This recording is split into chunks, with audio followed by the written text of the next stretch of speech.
So last time we were looking at some graph streaming algorithm for recognizing some graph classes. And we will continue this little bit and then move to parameterized graph streaming starting from. So we saw how to recognize ageless graph in polylog in space, forest in n-log in space, and what you call family of complete graphs also in what you call cluster graph. Also we saw in n-log in space. They, or then we also so that was the disjoint. So clicks we saw in polylog in space using this remembering the what do you call edges in the in complement of the graph. Okay. Then we saw some disjoint union of clicks and some how to see transitive tournaments, how to see split graphs, and we were trying to get some Chi's result in this. So before we go, let me give you some interesting set of questions. So we already have seen, let's say,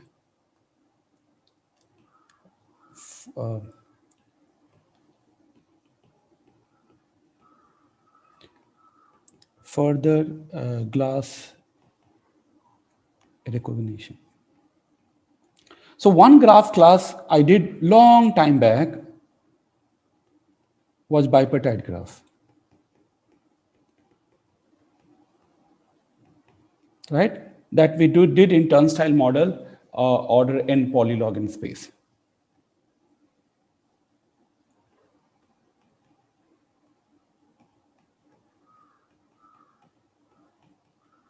Okay.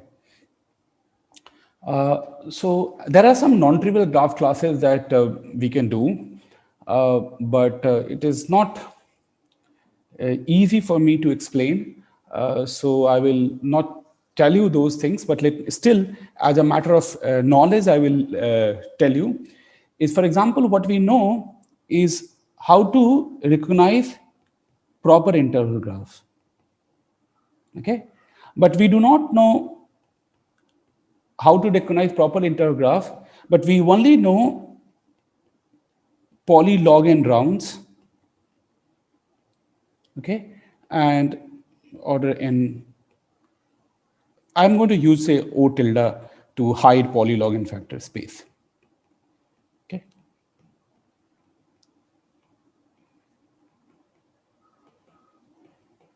Okay.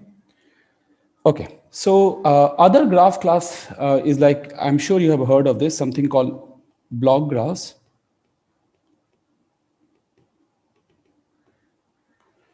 Which is like, I think, diamond free and CL plus free for L greater than equal to 0, free.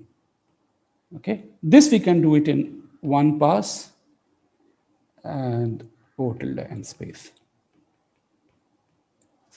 Again, this requires quite a non-trivial task. Other graph class that we can recognize is something called trivially perfect graph. Okay, again, it is like no P4 and C4. Okay, this we can do it in two pass, and this is again like, but this is only in edge insertion model. So all two pass, and we can do O tilde n space. Okay. Okay. So so the things which we don't know at all, this is like an open question. I don't know how difficult or easy this open question is.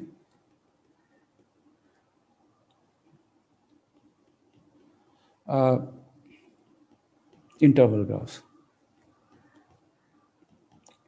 Right? Notice that for interval graphs, you do have a sparse witness. Like you can just give me the endpoints of each of the interval. That is like just 2n log n bits. So it is not entirely unexpected that this graph class might have a streaming algorithm with such a representation, at least maybe a multi-pass algorithm to start with. This is an open question, we don't know. So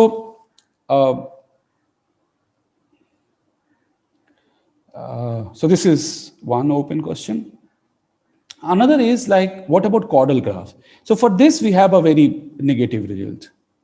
So you can't have better than omega n square space in one pass.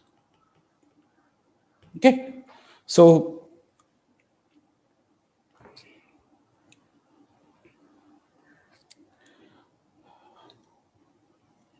I think slightly easier question could be,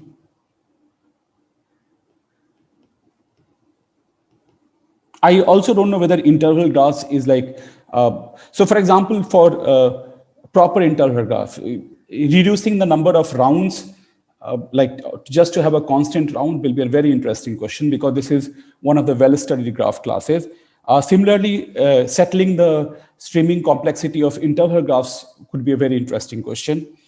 And slightly, I don't know, let me not use the word easier or harder, and no one to judge at this point of time. So let's say I also don't know how to recognize co-graphs.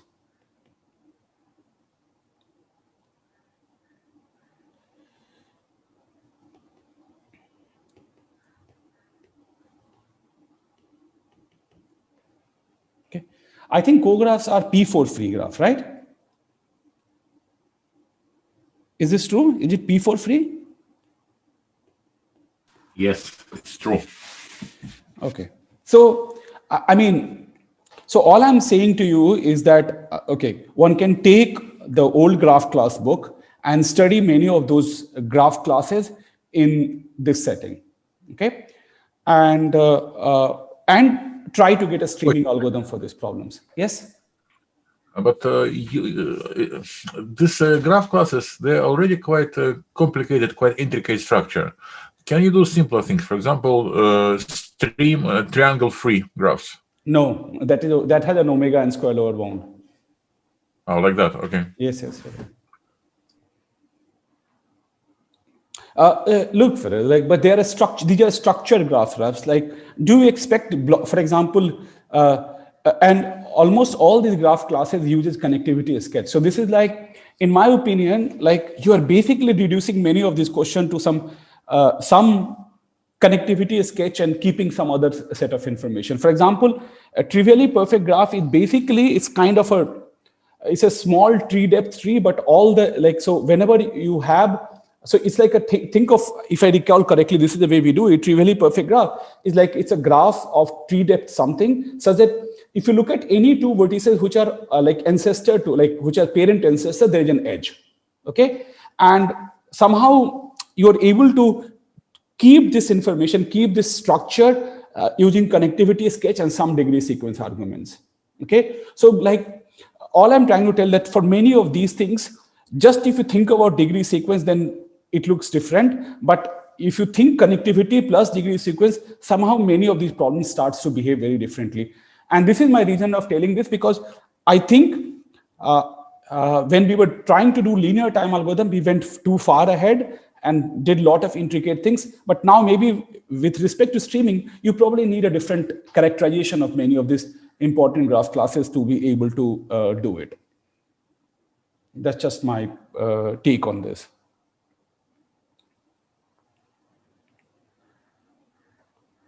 Yeah. So there are some successes, and there's also one graph we could do, something called threshold graph.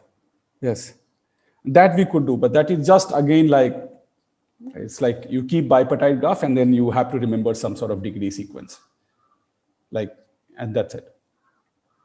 Okay. So yeah, so this is how we can do many of these graph classes. But now what I would like to, so like, what was our interest in these graph classes came from trying to study like, so suppose if I gave you a disjoint union of cluster graph, how do I do even say I want to delete k vertices to get a cluster graph, okay? Now, it was not clear to us that we could do this without doing k equal to 0 case. That is, how do I recognize even whether the input is a cluster graph or not? Okay, so we needed to make some of these things, but what we ideally what we try to do is that the whole objective should just reduce to doing this recognition algorithm in streaming settings. So this is the theorem or the lemma. I will try to sketch a proof in coming time. Okay, so any questions so far?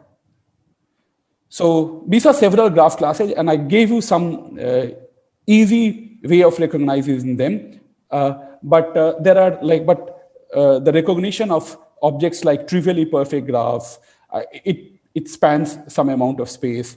Proper interval graphs, it spans some amount of space. Block graphs, so for block graph, you keep this tree structure and you keep clicks. Basically, you keep this block click tree on these objects. Saket? Yes? You said Caudal takes omega in square space. How does one show such lower bounds? By giving a reduction from a problem in communication complexity. So I will do these lower bounds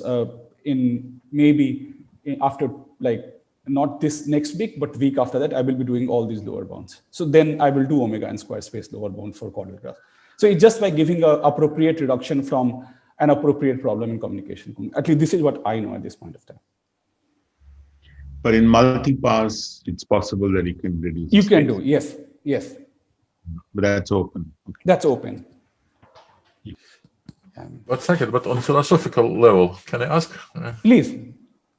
Because all the graph classes you mentioned, they historically come from perfect graphs, right? There was a perfect graph conjecture, and people were proving this conjecture for different graph classes. And this is from all these chordal graphs, intervals, cographs. That's from where they're coming. Agreed. So they were designed or invented for this specific purpose. Probably.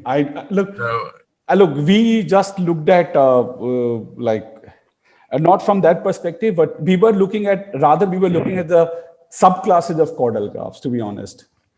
Okay, but maybe for that reason you need another structure. I don't know, like maybe some properties of the rank of the adjacency matrix, for example. Sure. That could be neighborhood diversity. I don't know. Yes. So, all I'm saying that, in my opinion, it could open up a new stream of research in this field.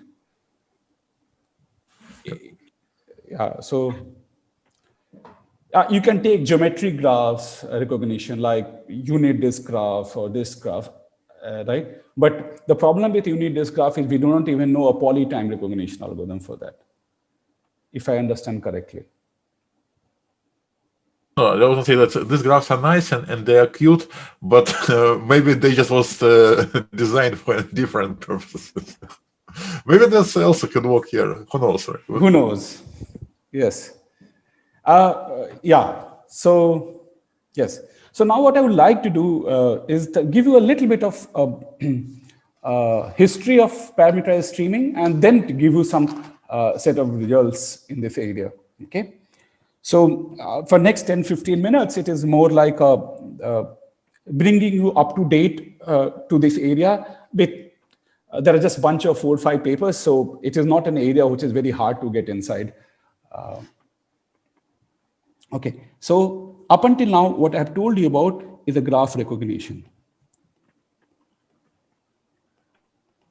Okay, now let me give you a slightly, this is what I told you last time, that this history of parameterized graph streaming, parameterized streaming rather. I shouldn't use the word graph streaming. So, okay, so it was like 2014 MFCS that for the first time, at least this Fafian, yes, Fafian, A-N-I-E, and Krach,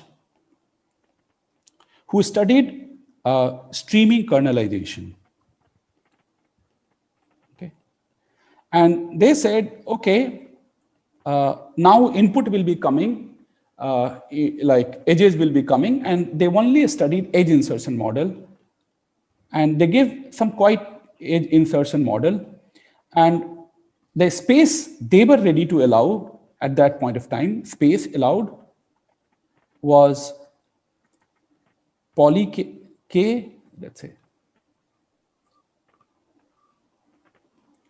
space allowed was k power big O of 1 log n. So this is what they allowed. Okay, and what they managed to do is that they can do vertex cover and deheating set,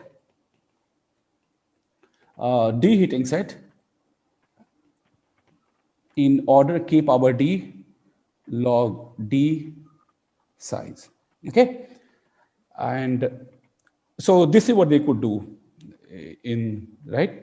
And so this is just size, but if they talk about bits, you have to multiply with log n here. Okay?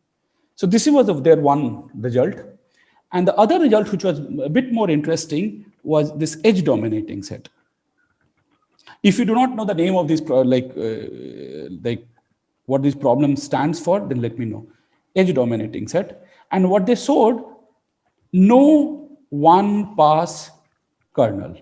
Okay, and this is what they meant by kernel. Okay, that an algorithm which takes space, like for which your space is like k power poly 1 log n. But if you allow 2 pass, they were able to get k to the power big O of 1 log n space algorithm.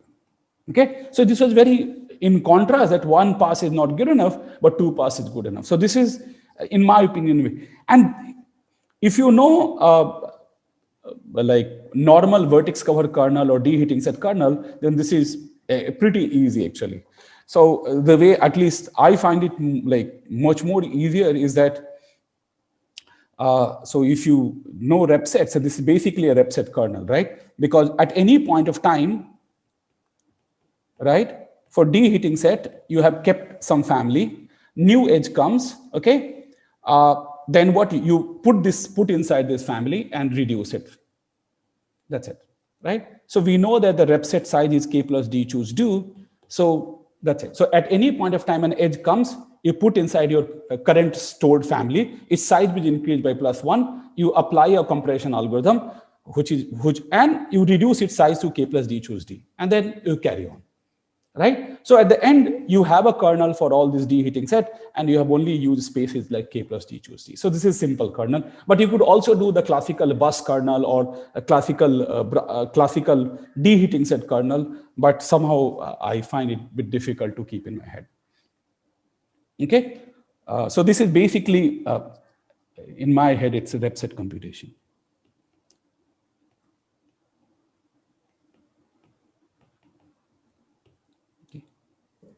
Okay, so if you don't know what rep set computation is, please don't worry, because that was like, it is only for those people who would like to, who has seen these things, it is obvious for them. Okay, then at the same time, Chitnis, so notice that they only, these Faffian and Crouch only worried about streaming kernel, and they only allowed k poly 1 log n. And then came Soda 2015, a paper by Rajesh Chitnis, Cormode, Hajiagai, Hajia, Ghayai, and Mone Mizada. Sorry, I can't pronounce his name. Okay, maybe.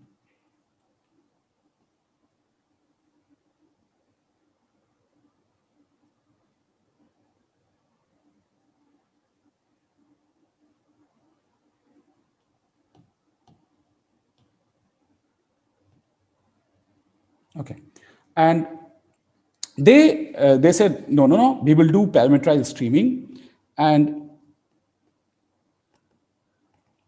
we will allow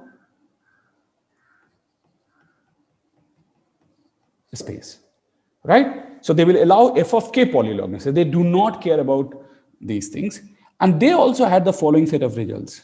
Okay, and now you will see that vertex cover again. Insertion only model, they also gave O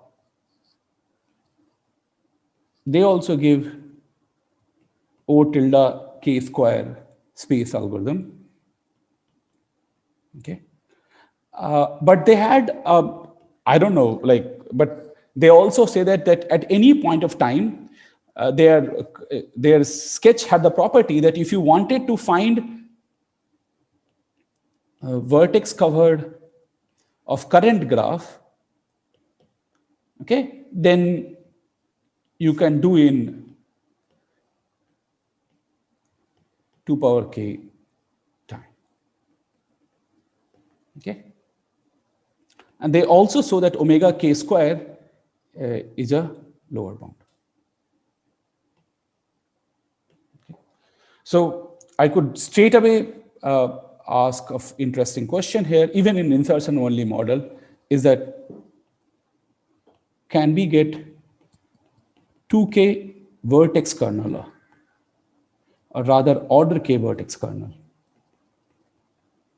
Okay, so space is fine, but the instance should not have order k square vertices, right? It should have order k vertex kernel. Don't know. And trust me, I don't think these are too hard problems. It's just that people have not spent time on. Okay. Okay, so then they also studied the same problem, vertex covered, but now in dynamic model, okay, or turnstile model. Now one has to be a little bit careful. Okay, so their problem was that, look, you gave me k size, so you're telling me to preserve objects for k size solution, but now it could be that when I am in between, like maybe my solution is of size n, and then because of edge deletion, at the end, I have say vertex cover of size at most k or maximum matching of size at most k, but in between I have no such guarantee. Okay, okay. So what they said is that so then they had two results. So the one result they said is that if or what they call if we have a guarantee that maximum matching is at most k throughout the stream,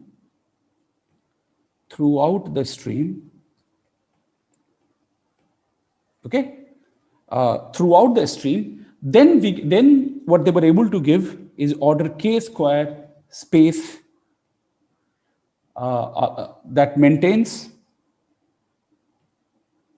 a, say, maximal matching, and we can update this maximal matching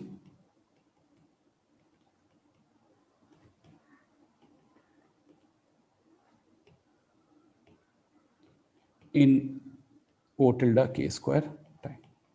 Okay, so this is what they gave.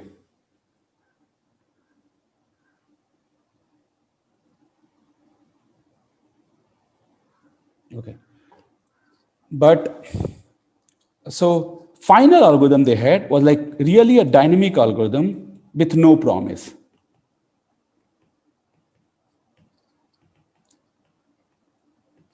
Okay, that was, in my opinion, this was not an interesting algorithm. Order nk space algorithm. Okay, randomized and post processing.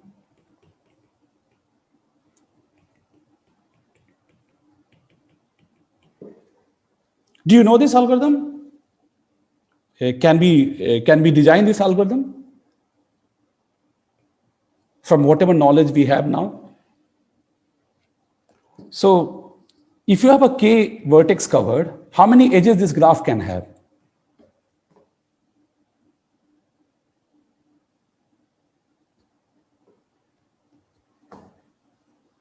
If a graph has a vertex cover size at most k, how many edges can it have?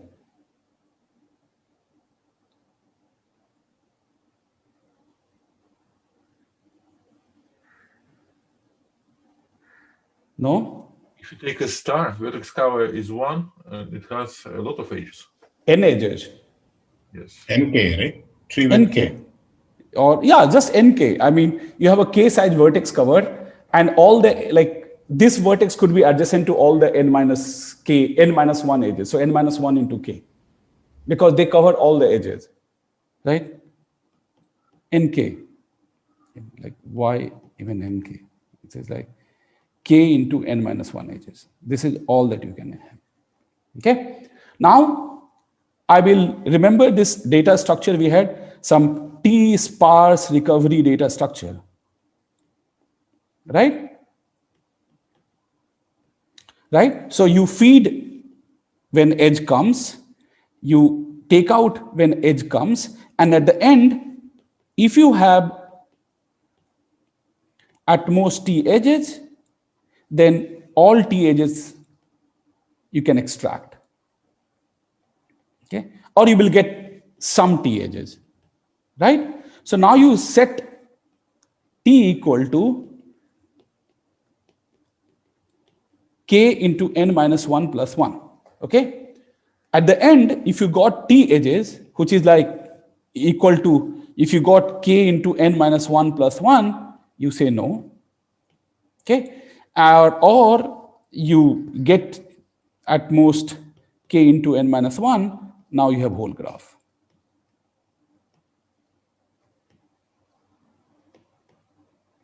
And you can do whatever you feel like. Okay?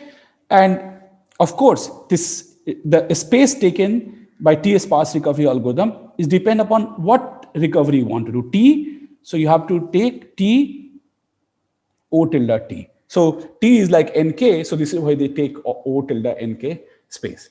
Okay? So this was very fairly simple algorithm. Okay? So there was like, this was like basically, in my opinion, a slightly more than the paper of Fafian and Krach, but still it was not too far off from there. But the same people, Soda 15 authors, plus 3 more people, I cannot pronounce their name, Esfandiani, McGregor, plus Vorotanikoba. Okay, they gave the following interesting algorithm. Okay, so this is everything in dynamic streaming, dynamic setting. Okay, but in dynamic setting, you see, all we had was this tilde NK algorithm. Okay, they gave for dynamic setting, they gave O tilde K square space algorithm for a maximum matching. Okay, so it returns maximum matching at most K at the end. So if the maximum matching of the graph is at most K, then at the end you will return a maximum matching at the end with high probability. Okay, so all they are with high probability result. Okay, so now you notice that whatever these people were able to do with O tilde NK space, this paper reduces to K square, and then they also generalized. See, maximum matching and vertex cover are same thing. So generalized to D heating set, and that took O tilde K power D space. Okay, I will most likely I will sketch this algorithm today, hopefully. Okay, so this was till 2016. Yeah, so this was like this paper was Soda 2016. And then we studied in last year FST thesis 2019. And we studied min ones DSAT. Min ones DSAT. Okay. There are lots of people. So I don't even know all the people's names. So I will not tell. Min ones DSAT. So what is min ones DSAT? Is that you're given a DSAT formula and you are asking for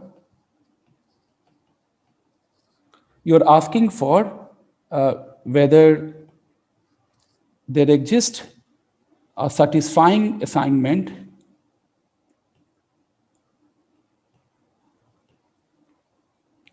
of weight at most k, right? Which means you're looking for satisfying assignment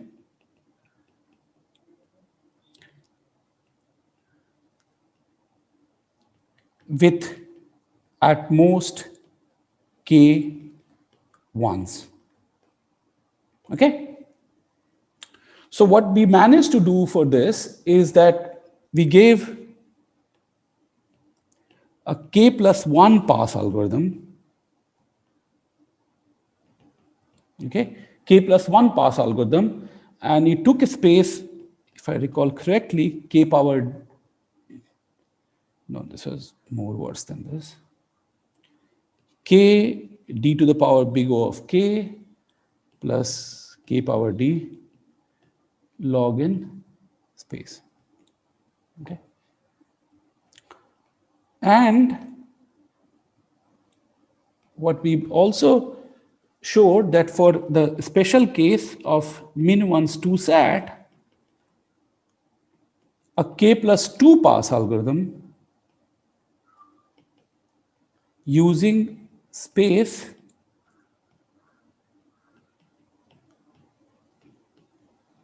log n, and basically this is number of clauses, k power 6 clauses. Okay, but why it was interesting is that for what there was a slightly, for all d greater than equal to 2, there is like max n to the power 1 by k, 2 power k, log n by k lower bound. Okay, so in k pass. Okay, so if you're looking for a k pass algorithm, then this is a space which it will take. Okay, now it is max of these two things. So in some sense, it looked that if you wanted to get rid of the dependence on n, you have to make k plus 1 pass or k plus 2 passes. Okay, so in that sense, it was tight. So this was what happened in 2019. And now, then there was a paper, final paper in this area was in IPEC 2019, again by Chitnis and Cormode. Okay, and what they did is they defined classes for parameterized streaming.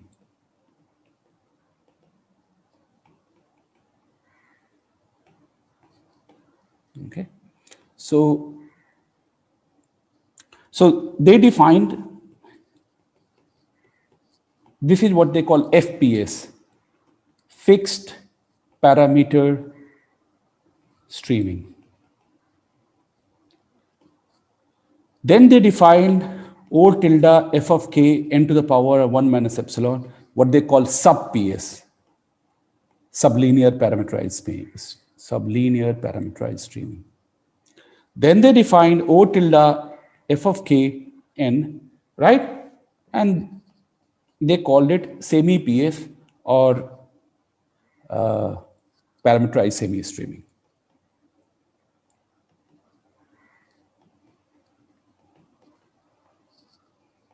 Okay, and then they define O tilde f of k n1 plus epsilon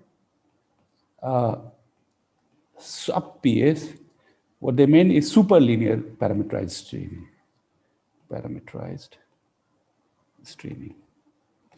And finally, they had a last class, which was like n square, which they call brute PS, right? This is like you store it, like for a graph problem, this will mean storing everything, okay? Okay. So, and they showed several problems are complete here, there, and this. But Saket, but when you speak about completeness, what is a computational model? that's a very good question. Okay, I don't know to tell you completely, but what they mean is that there are problem, okay, parameterized problem, which will take that much amount of space, and I think they have some notion of reduction, which they do, okay, but it's not very clear to me. So I will probably look into it and then tell you. I don't think I read it properly, or I have not read it at all actually. But they have some notion of completeness there.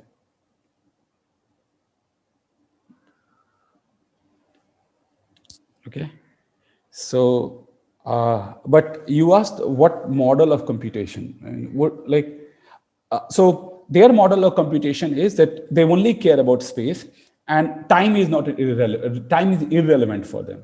Like you can take as much time as you wish. Like what do you call? You have unlimited computational power.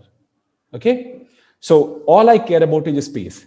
But to solve the problem, you like post processing can be as much as you like. So computationally unlimited amount of time. Okay, thank you.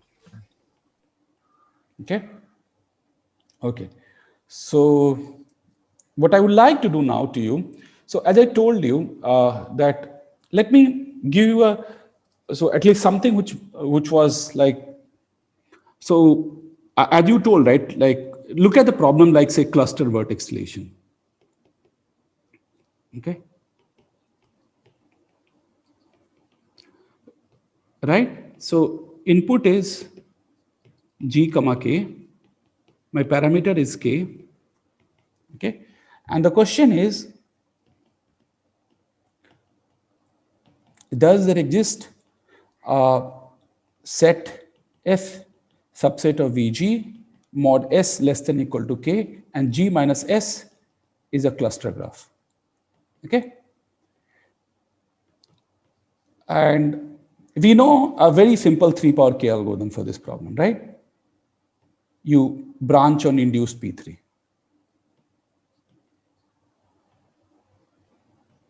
Okay. What about trying to do this problem in streaming?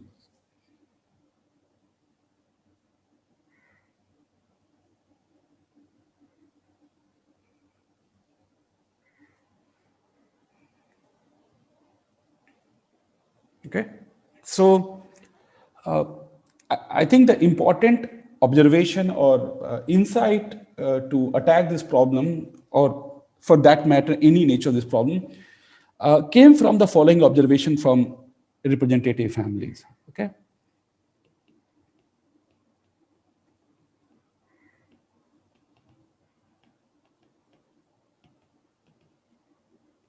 Okay. So what is the representative families? So basically think of, so now suppose I have a vertex cover. Okay. So I want to compute a family of edges, right? With the following property that for all S subset of Vg, if S is not a vertex cover,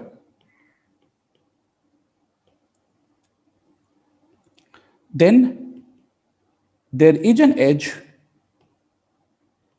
in F that is disjoint from S, right? So my F is essentially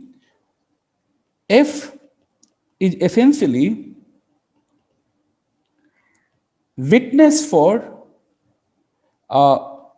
all S element of Vg choose K that is not a solution. Am I right?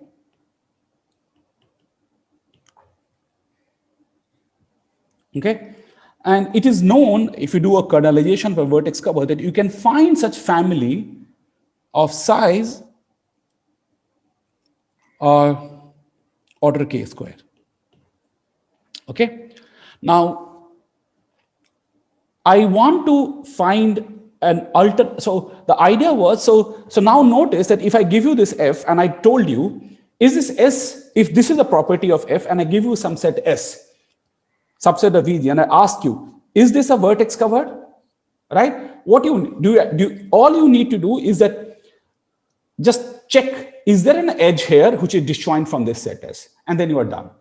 Right? So this idea that now testing whether a subset is a solution or not is all about testing whether some set, like some object in my family is disjoint from my set or not, is what is something which I want to do this for every problem in my hand. Okay? Is the idea clear? Okay? So what I would like to do is that I want to create this. The family will be not poly K or something, but it will be something more. So what we will do is that we will have several graphs, G1, G2, GL.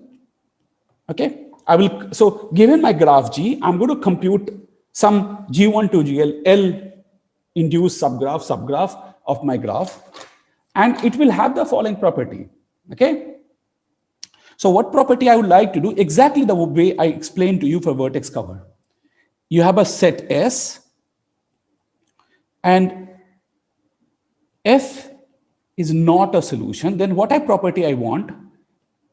If F is not a solution, then I want to say that, look, there exists GI such that first GI intersection S is not equal to phi, is equal to phi. Okay. And second, what I want is that GI contains an obstruction or witness, whatever you want to call it, obstruction/witness, that S is not a solution. Okay, so this is what I want. And now, if you have another S, now F is a solution. How do I check whether F is a solution? Well, I will say, for all GI such that first GI intersection F is equal to phi. Second, GI does not contain a witness. Okay, so if I look at in terms of, say, cluster vertex deletion, then what is it tells us? What is the property of GI? So now, first, I can rewrite this. GI intersection F is fine. And second, what can I say? GI is not a cluster graph. Am I right? If GI is not a cluster graph, it will contain a witness, right?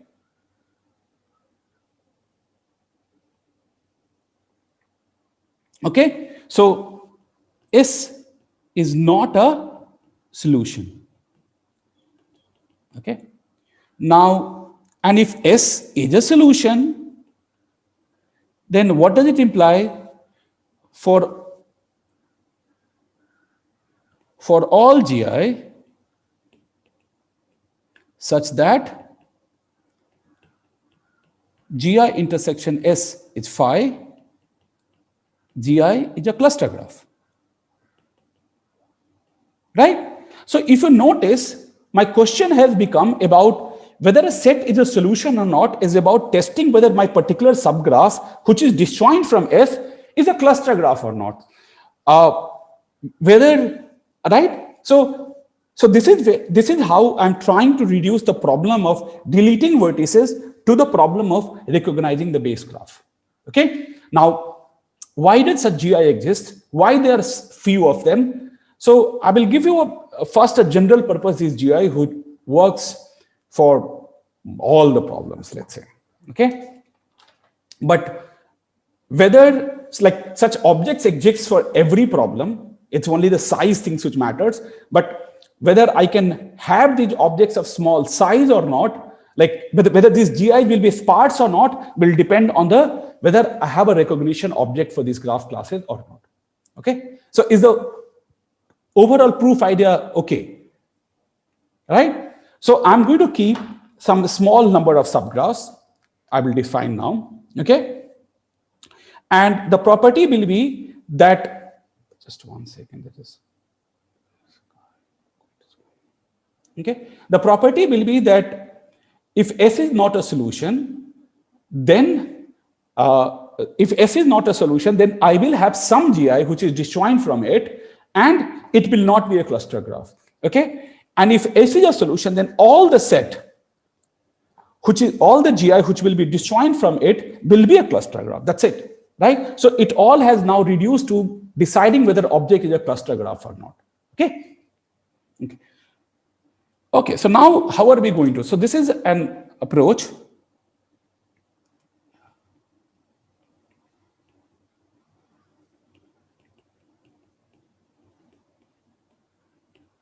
Okay. So this is literally a alternate algorithm for. So I'm going to sample L. So I'm going to set something 8k root E, okay, 2k d ln n, okay. D will be fixed. Okay. Okay. So, and this is my subgraph which I have sampled. I will tell you how to sample this. Okay. So now, basically, I'm going to sample each GI independently by picking a vertex in GI with probability 1 over 2k. Okay. So think of this way that I have this several, I'm constructing G1, G2, GL, okay? And I keep a vertex inside each of these guys if they come, okay? If they come, then with probability 1 over 2k, I decide to put that particular vertex here, here. Okay? So for now... Right, second. Yes, Fidel? They are induced subgraph. For now, let's believe that they're induced subgraph. Okay? Mm-hmm. But look, we cannot have induced subgraph at the end. We shouldn't have. Because then it could be too dense. Yes. Right? Yeah. But for now, for our purposes, let GI be an induced subgraph. Okay? Of whichever vertices you are able to select. Right? So suppose, so think for purposes of ease, let's say that we know all the vertices, n vertices. So I am prepared what GI is, like already from the beginning, which all vertices belong to G1, which all vertices belong to G2, which all vertices belong to GL. Now if an edge comes and if both endpoints belong to some GI, you just go and keep this GI. Right? So then it is definitely an induced subgraph that we are keeping.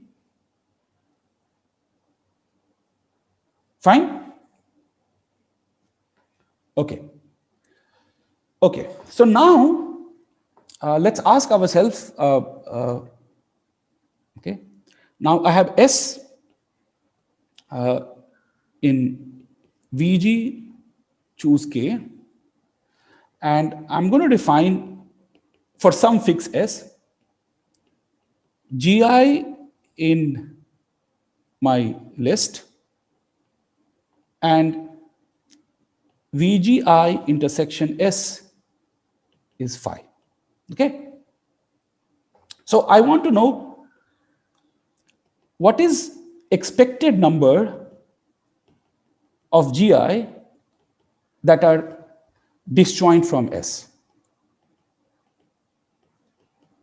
Okay. And we will see that this is a good fraction.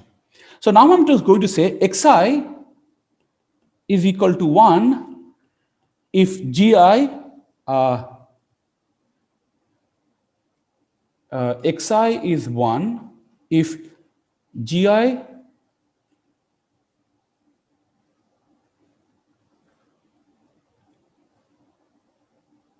Okay.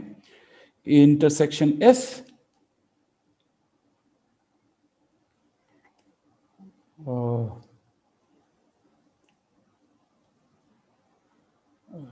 Let's say phi, 0 otherwise, let's see.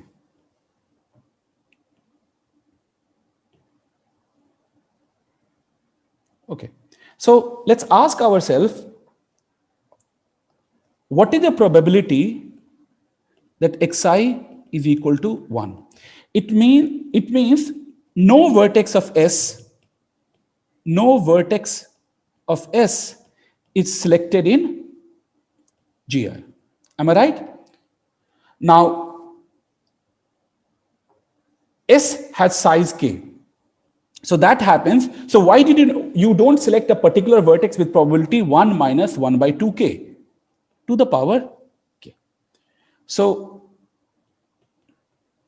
this is how. So expected cardinality of LS is equal to expectation of summation xi, which is equal to 1 minus 1 by 2k to the power k into L.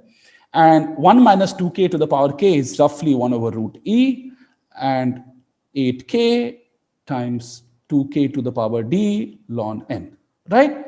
So this is why there was root e here. So root e will get cancelled, and you will get roughly 8k 2k d ln n, right? So what we have been able to show that if you sample enough, then for a particular set S, number of GI which are disjoint from S is roughly good fraction of the total number of sample.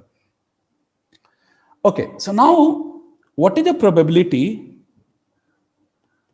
that LS is less than some 4k 2k d ln n? Like, what is the probability that number of disjoint object is too few? Okay, so now I'm not going to do this, but this is n to the power 2k, apply Chernoff. Right? Because xi's are 0, 1 random variable, they are independent, so you can apply Chernoff bound. Right? So probability that you really deviate from expectation is quite low. Now, I want to take union bound. Union bound over all S in VG choose K, and I want to conclude, and we conclude that probability that there exists S and VG choose K such that the set of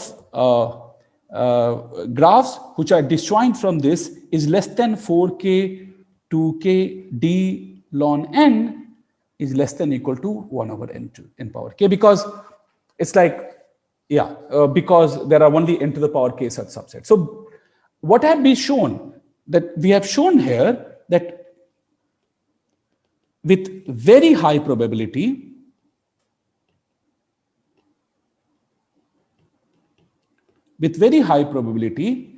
for all S in VG choose K is greater than equal to some L over 4 or something. Or in fact, let's say, why should I say this? Let's say greater than 4k 2k d ln n. Okay, so what is the problem? So now if you notice that I have constructed some L subgraphs where L is just a function of, if you notice, some k and ln n, and I have to fix this d. Okay, so d will be fixed in a minute. So for moments, think that d is constant, then all I have used is some poly k ln n space, like ln n number of subgraphs. And what is the property of poly k ln n? For every set of size k, there are enough number of sets which does not intersect with it. Okay. So now, how do we plug this object for, say, cluster vertex solution? Okay, so let's directly do. It doesn't matter whether we do cluster vertex solution. So now, suppose I have F, which is some finite family of graphs. Okay, and let D equal to max of, or let D is maximum size of graph in F. Okay, so this is the D. Okay, so that D which I chose, which we will choose here, number of sample subgraph, right, will be this D. Okay. Okay. Now let H be all the obstructions of G. What do we know about H? It is at most n to the power D. Okay. Okay. Okay. Now, okay. So let S be in VGK. Okay, like these are like non-solution sets. Non-solution set. Let S, rather than seeing this, okay, let's say. Let S be subset of VG choose K that are disjoint from one element in H. Okay, so these are basically, what are these L? If you notice, this L is S, F element of VG choose K. S is not a solution, right? Why it is not a solution? Because it is not hitting one of the obstructions. Okay. Okay. Now we will define. We say that S is good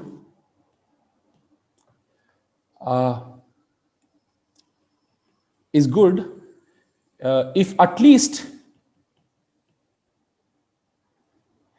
least one obstruction disjoint from S is contained in some GI. Right?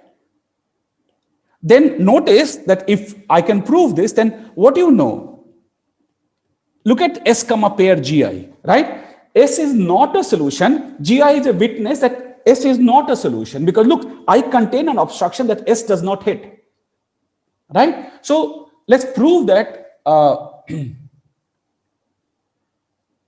Okay. So if you have a good S, so now I have sampled G1 to GL. Look at, I'm looking at all my S which are bad, like which are not a solution. I say, hey, for him, I have a witness. I'm perfectly fine. But otherwise, I'm going to call, otherwise, F in F is called bad. Okay. Now I'm going to bound, what is the probability that S is bad? What is the probability that S is bad?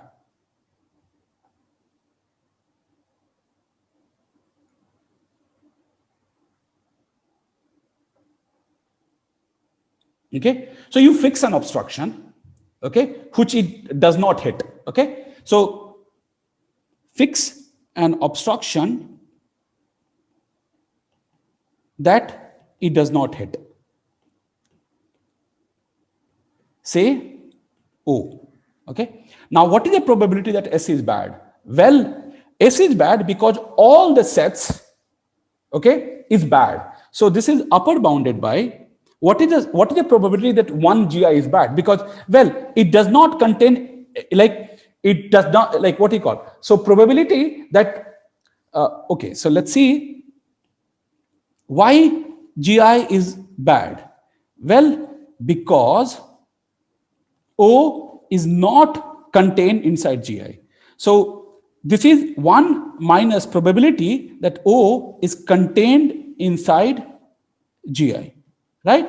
And which is equal to 1, what is the probability O is contained inside GI is 1 over 2k to the power D, right? For 1. So this probability that S is bad is nothing but 1 minus 1 by 2k to the power D. And all GIs are bad. So which is like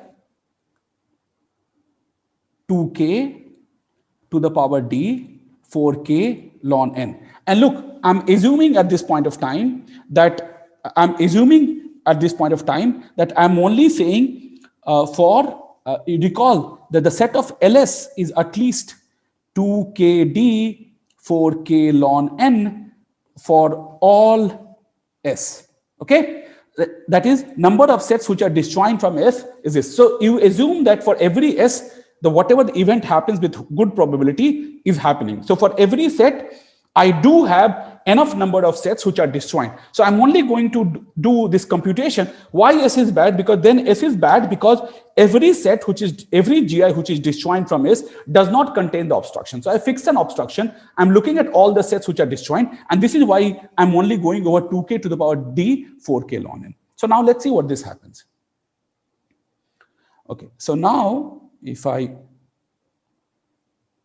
put this here, then what do I get here? This is like 1 minus 2k. This is nothing but I can write 1 minus 1 by 2k to the power d, 2k power d, 4k ln n, which is like 1 over e 4k ln n, which is 1 over n to the power 4k. Okay. Now you take union bound over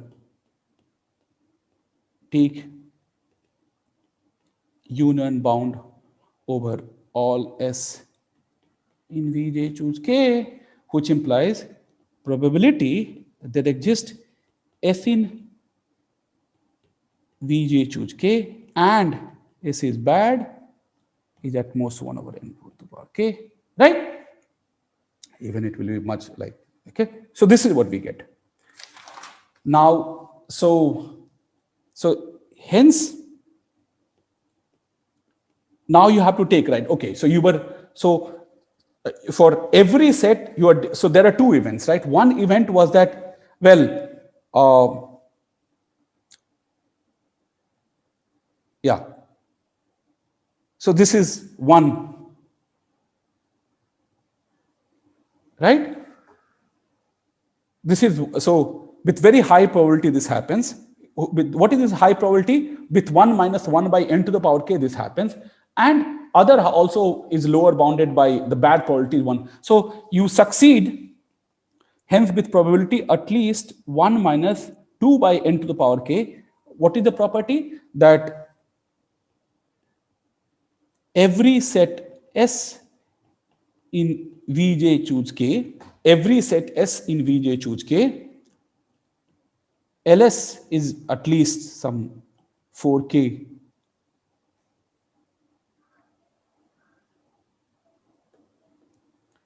ln n 2k d, and every set F that is not a solution is good. Solution is good.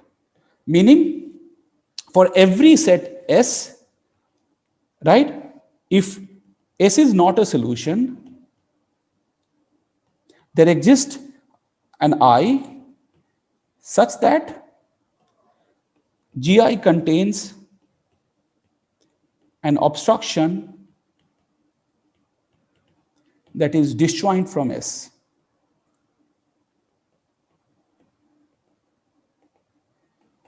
Okay, so this is it. So now what will be our algorithm for cluster vertex deletion is very simple, right? Now you have this G1, G2, GL, okay? And on each GI, what are you going to keep? Okay, you're going to keep, like you have sampled this subgraph, you have to sample this, but you don't keep any GI. So you have only sampled the vertices, okay? But on GI, you keep the, what is that called? Cluster graph recognition sketch on each of them, right? And that means I'm going to keep O tilde n into L space, which is O tilde n into what was L? L, if you notice, was some function of k and ln n. Okay, so cluster vertex relation D is 3, so it is going to be some k power big O of 1. Okay, so this is a space. Now, there are issues with this algorithm. Okay, so this is it. This is my end of my algorithm. So what did I keep? So whenever I keep enough sample subgraph, for each sample subgraph, I keep the corresponding graph sketch. Okay. Now, how do I do post processing? How will I do post processing? I will go over S in VG choose K. Okay, I will go S in VG choose K, and what will I do?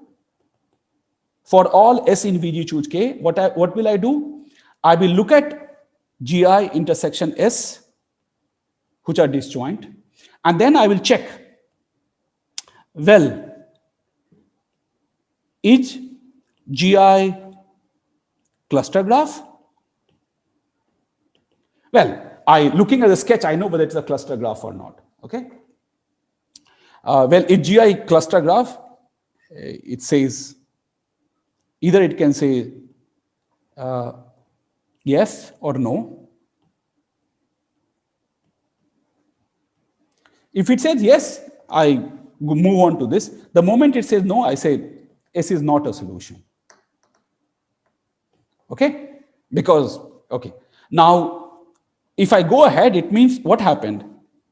Then for all I, if GI intersection S is equal to phi, then that is for GI intersection phi, GI is a cluster graph.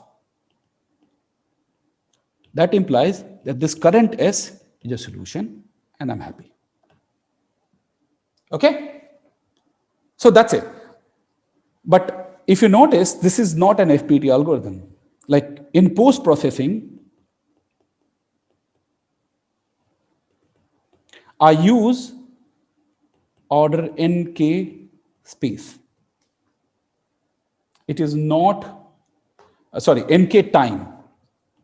Space is, okay. Space is like, you can enumerate all subsets of size k in order k log n space. So that is perfectly fine. But post-processing takes order nk time. Okay? So, but I mean, this is not what we do, but this is the basic, this is the basic idea which is governing these algorithms, which gives you reduction from finding a set to a recognition problem. So now by applying this same scheme, I can do it for split vertex relation, cluster vertex relation, feedback vertex in tournament. Of course, this is by keeping sketches for each GIs. So basically what I have done is that I have kept enough sketches which are the following property for every set, right? For every set which is not an obstruction, which is not a solution, I have some GI which is an obstruction. So in that sense, if you notice that number of subgraphs we are keeping is just poly k log n, right? So it also tells us that if you are trying, so like there are some poly k log n subgraphs in my graph, or if you like, or for that matter, if I did not worry about subgraph, then there are poly k log n induced subgraph with the following property, that if a set of size at most k, if you take a set of size at most k and look at all the subgraphs which it does not hit, then you can each of those is in the graph class which you want, then your solution, your set is a solution. But for every S which is not a solution, there is an induced subgraph which does not intersect with it and contains an obstruction. So in that sense, this is why I call that it is like so the GIs are like a family of objects, like they're representative family of objects, right? Because S could be huge, like M choose K, but my GIs are small, but in them, they're keeping a witness that all these N choose K subsets, which are not a solution, can be guaranteed by looking at one of these GIs. Okay? Any question?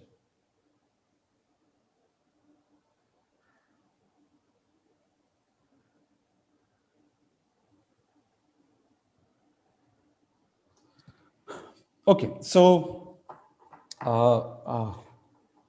I don't think I can tell you like the making that the post processing is FPT requires much more hard work, and so the theorem which we prove, let me at least tell you what the theorem we prove. So the theorem we prove is the following. Let H be a finite family of graphs such that GH, graph class that does not contain H,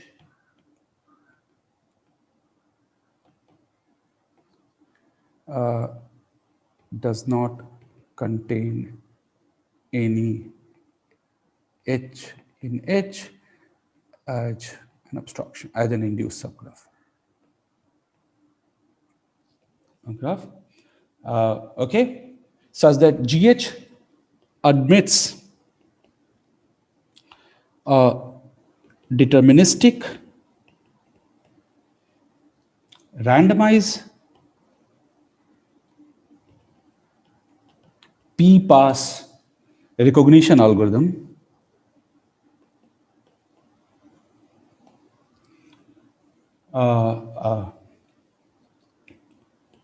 in the turnstile, respectively, insertion-only model, insertion-only model,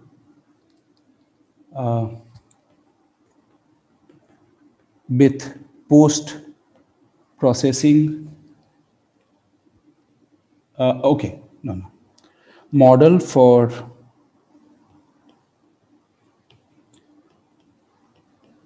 some p in natural number, okay, then the following holds.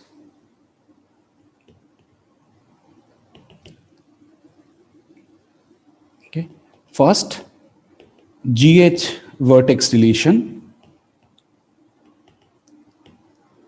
admits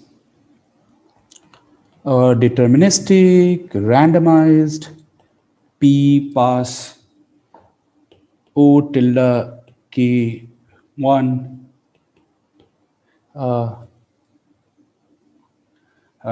space admits a deterministic randomized p-pass space streaming algorithm in turnstile or insertion only, whatever model you want, model with post-processing time. Okay, so basically what it tells us that, look, if you have a finite family of graphs, such that if the graph family GH has a good recognition algorithm, then even vertex deletion algorithm has a good recognition algorithm. But only thing is that you will incur k power poly 1 and you can recover both. Now, like if you recall, there's also a sunflower lemma which can get you for vertex deletion kernel. So what we are able to show that there is a p-pass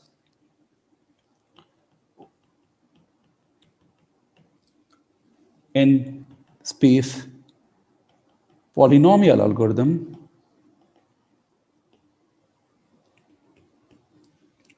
polynomial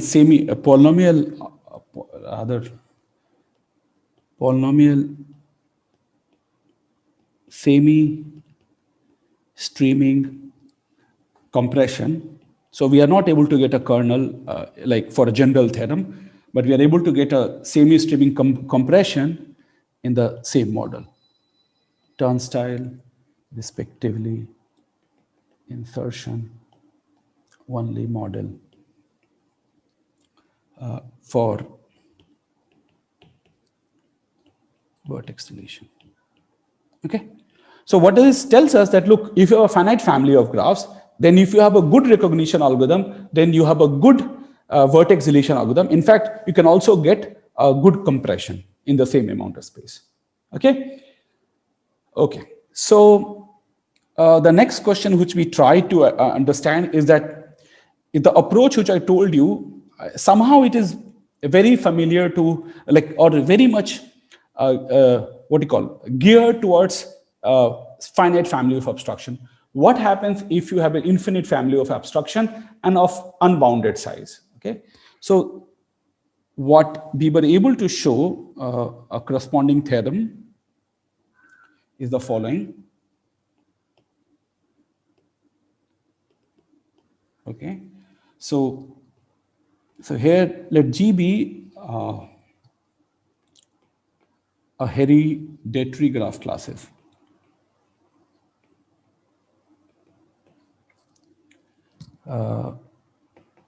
Such that first G admits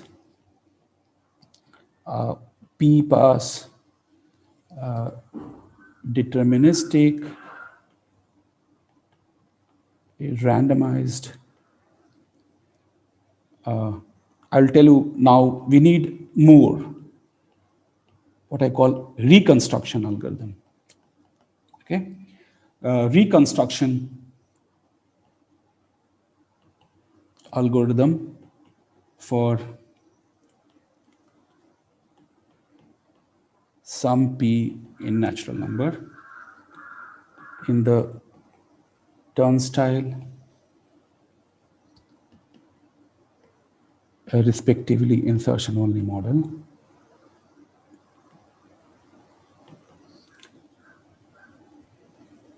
Second, G admits, or rather G vertex solution admits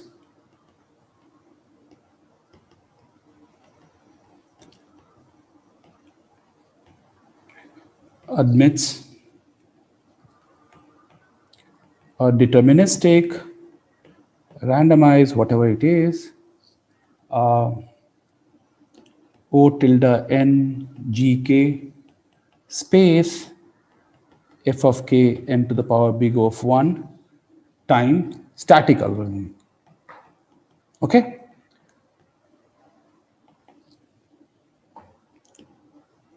Where G and F are computable functions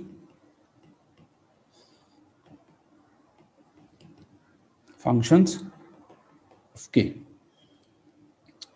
So yeah, I know this is a bit mouthful, but I will explain in a minute. Then G vertex deletion admits a P pass deterministic randomized O tilde n gk k power big O of 1 space streaming algorithm.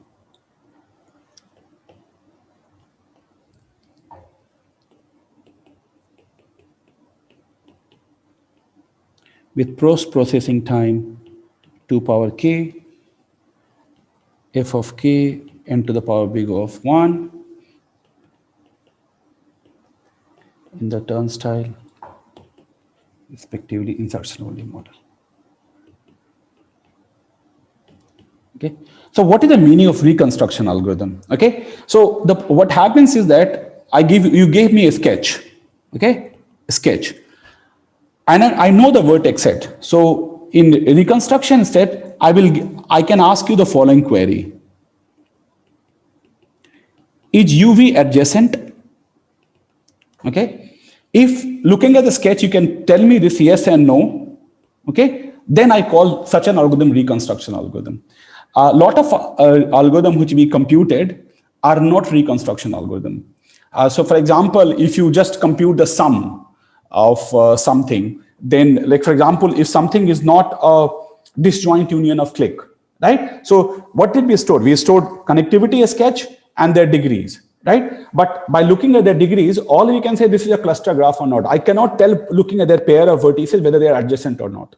So you need to store more information or do something. So this is what I mean by reconstruction algorithm. So given from a sketch and a query, is u comma v adjacent in my G original graph? I should be able to infer from that, right? For the click, I mean, the kind of objects we are keeping, we cannot infer that information, okay?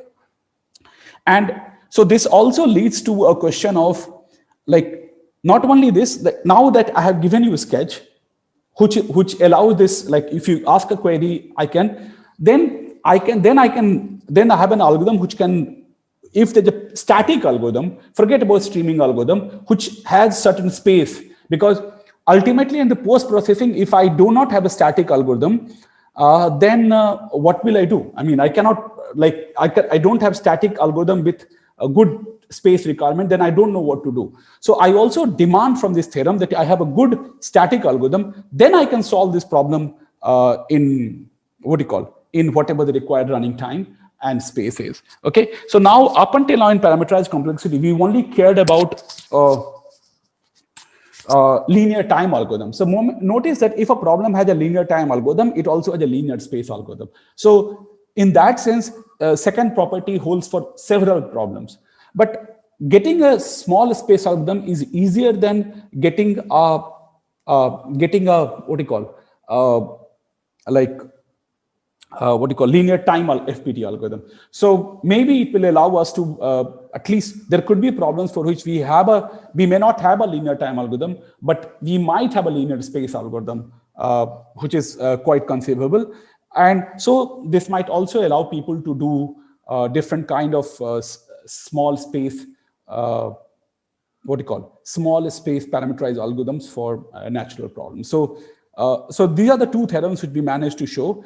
And in some sense, the ideas are more or less exact, not more or less, but this is an idea which is at the heart of all these things. Of course, they have been made to work. So like you need to keep the GI so that from there we can construct an obstruction. From that obstruction, I can do branching and things of this nature. So we need these objects also. So we need to keep not only these graphs, but we also need to keep small other samples.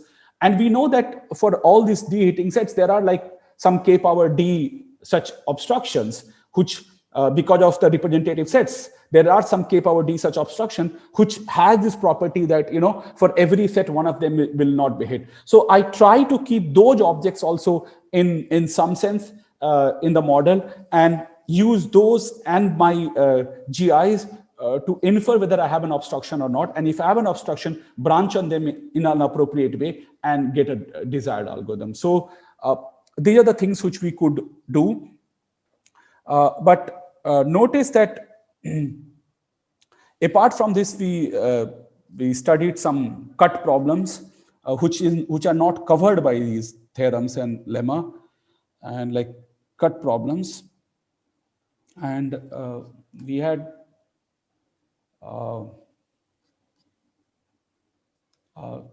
some algorithm. For example, we could solve odd cycle transversal in a semi-streaming model.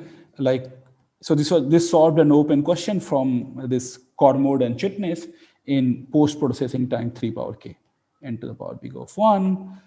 You could solve a subset feedback vertex set in O tilde k big O of 1 time n and 4 power k n to the power big O of 1 post-processing time. And then you can do similarly multi-way cut. But these are not covered by our general theorem. For this, we needed to make our own sparsifier, basically cut sparsifier for each of these objects.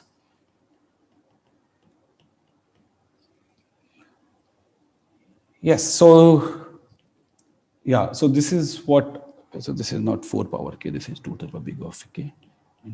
So this is that all that I wanted to tell, at least with respect to this. I don't think I have more time to tell you, start something new or tell you how this, the algorithm of Chitnis works. But if you notice that algorithm of Chitnis for the vertex covered will be just, it could also follow from this GI subgraph which we keep, right? Just keep an edge, right? For each GI, just keep one edge, right? That tells you whether this GI, like either you keep you keep two things. Either GI is empty or keep an edge. That's it. Right? So this also recovers the algorithm of, it will recover an algorithm of Soda 16 paper, because as you all have seen, the sketch for independent set is just an edge. So that will be perfectly fine, right? So that is like polylog in a space. And anyway, each number of subgraphs which we are keeping is like poly k log n. So another log n will not contribute much to this. Okay, any question? I can tell you more open problems if you wish, but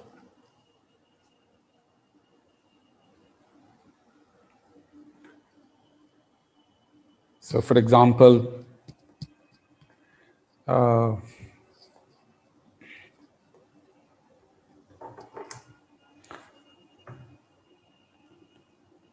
semi-streaming kernel for OCT and all these other problems. Okay, then bisection, then FPT approximation for K-way cut, and things of this nature. I mean, you can just revisit all these problems and do as many things as you like. I mean, okay. So I don't think I have much more to say. From next week onwards, we'll move to a different topic. So unless you have any question, I'm done for the day.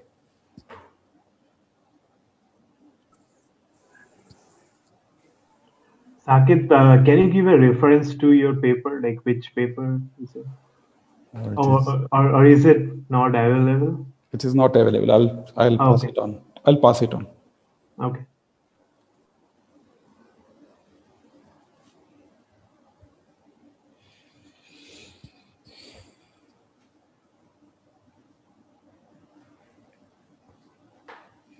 Okay.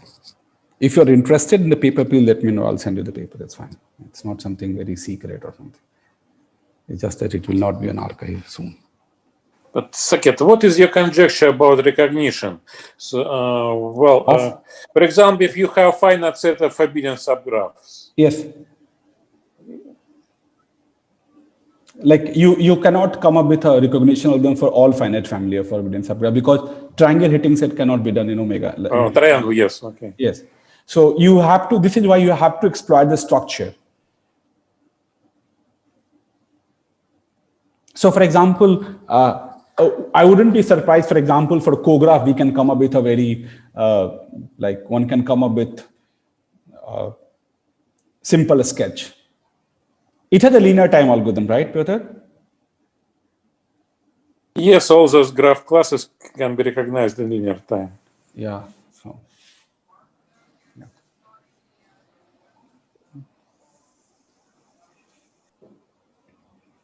And look, I didn't talk about normal feedback vertex set, because that is again not interesting in for several regions, because you can just store the whole graph.